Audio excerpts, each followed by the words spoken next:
どうも中村です。今日は、私たちがこのようなレイズドベッドや家庭菜園の延長なんですけど、畑をやり始めた理由を説明したいと思います。私の家内もアメリカ人で、いろんなところで、日本の農業が変わってきたっていうことを感じていました。そしてそれはですね、農薬に関して、緩くなってきてるんじゃないかなと思うんですね。以前は農薬ってあんまり、使わない方がいいと言ってたのに関して、今は結構農薬を使っている。それは除草剤だったり枯葉剤だったり、枯葉剤と除草剤は同じようなもんですけど、あとは、殺虫剤ですね。私が調べたところでは、皆さんも調べたらいいんですけど、国が言ってる発表と、また農協とかそういうとこが言ってる発表と、世界が言ってる発表とは全然違うっていうことですね。中国製品は1杯、農薬が使ってるっていうことを聞きますけど、日本もほぼ同じなんです。で、韓国、世界で一番5番目までに入るような状態が日本です。そして殺虫剤の量から言うと、規制緩和がされて、海外からいろんなものが入るために、規制が緩和されました。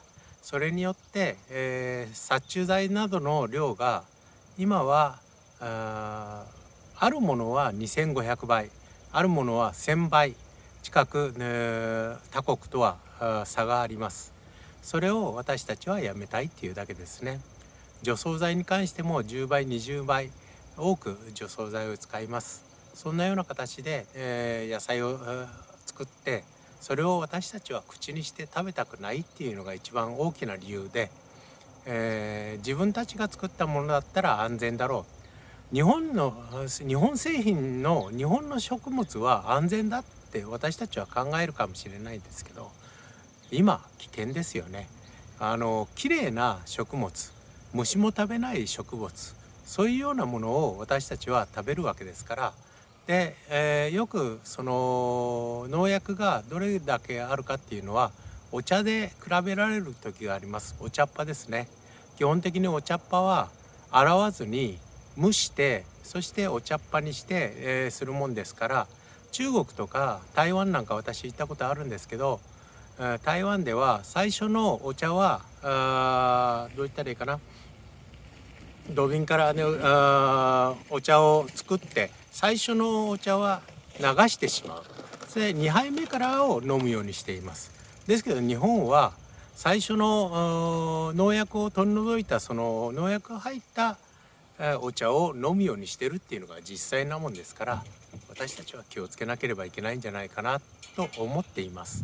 ただその恐怖ばっかを煽るんじゃなくて、実際に、自分の口にするものを気をつけて食べたいっていうことで、このような形になっています。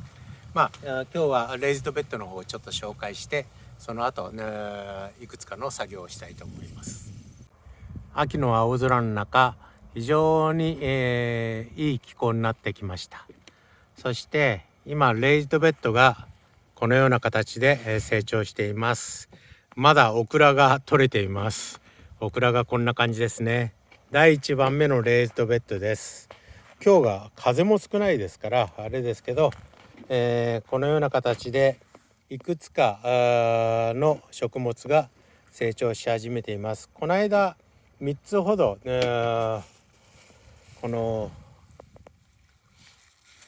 DMC の一押しの甘いいちご四つ星というのを3つほど植えました。そしてここには分け木があります。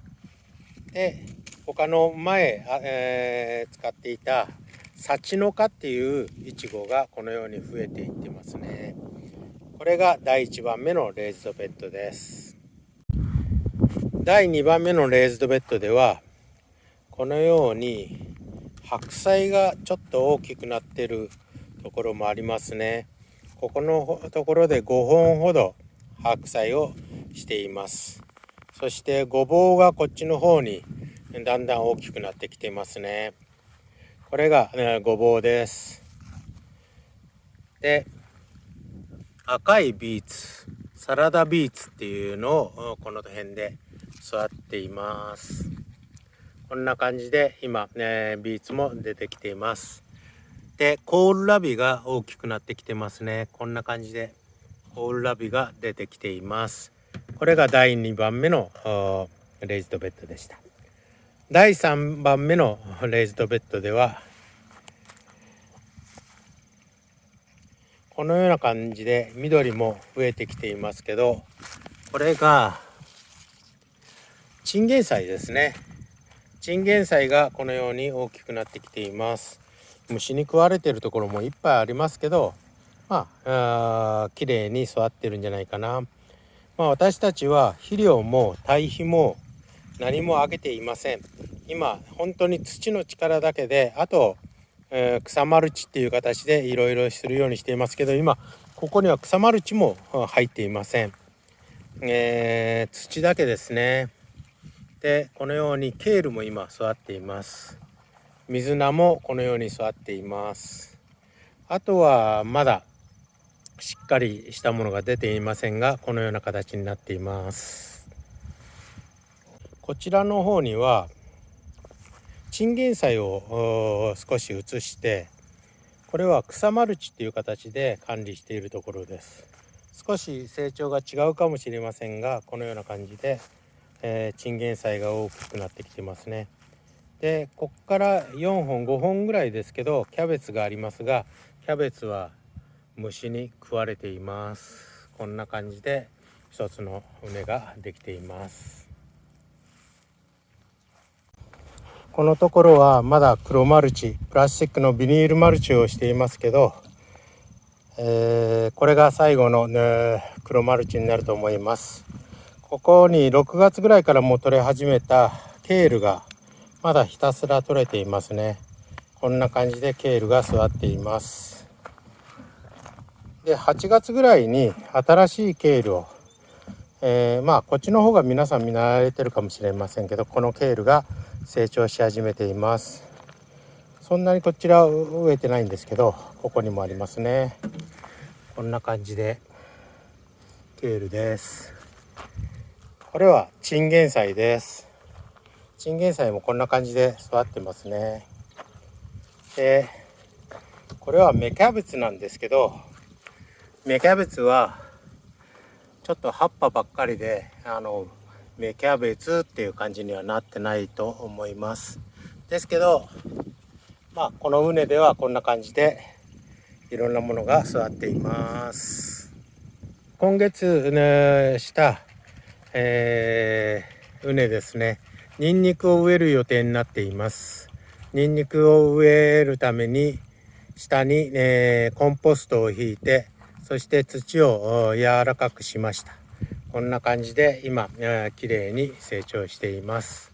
これが、一つの畝を今月中にはするんじゃないかなと思っています。で、まだマンジェリコンがこんな感じで、大きくなっています。この間移動させたイチジクが少しは枯れましたけど、まだこんな感じで大きくなっています。ここもこれは綺麗にいきましたね。移動がうまくいったものもあります。こちらはちょっと枯れましたけど、まだ生きているようです。このような形でイチジクも成長していますし、ポーポーっていうねのもちょっと枯れかかっていますけどね。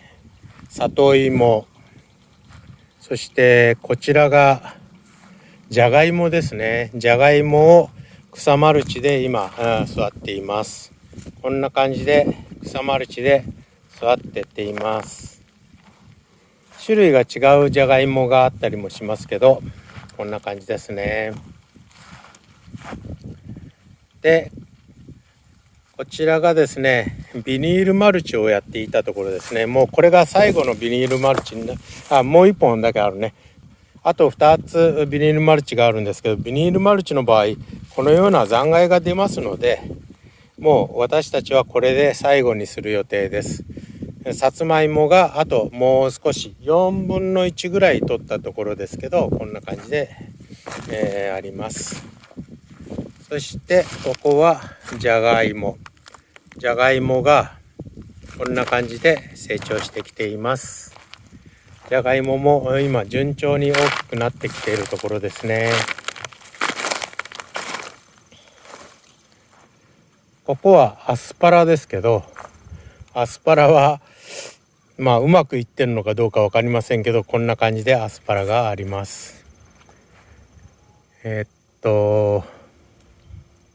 チマはほぼ今枯れています。なぜならば、つるがついていたところを今ヘチマ水を取っているためにですね、こんな感じになっていますけど、ヘチマ水が多く取れています。